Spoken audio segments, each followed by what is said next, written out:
કે તો મિડલ ઈસ્ટમાં યુદ્ધની સ્થિતિને લઈને ગેસની અછત સર્જાયેલી છે। હાલમાં સુરતમાં સ્મશાન ભૂમિમાં મફતમાં મળતો ગેસ બંધ થયો છે અને મફતમાં મળતો ગેસ હવે ખરીદવો પડશે।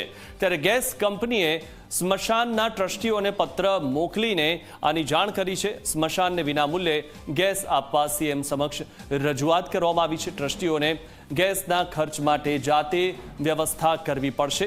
સ્મશાન સંચાલન ખર્ચમાં નોંધપાત્ર વધારો થવાની પણ શક્યતા છે।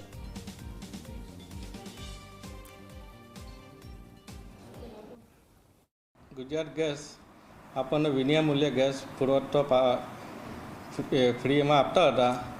હવે એ લોકોનો પરિપત્ર આવ્યો છે, એમાં આ વર્ષથી એનો ચાર્જ વસૂલવામાં આવશે એવો પરિપત્ર આવ્યો છે। એટલે અમારે ટ્રસ્ટ મંડળ હજુ નક્કી નથી કર્યું કે લાકડા ગેસના મિનિમમ ચાર્જ કેટલો લેવો, એ ટ્રસ્ટ મંડળ નક્કી કરશે। અને લાકડા પર 2100નો ખર્ચ થાય છે અને ગેસ પર 1100નો ખર્ચ થાય છે।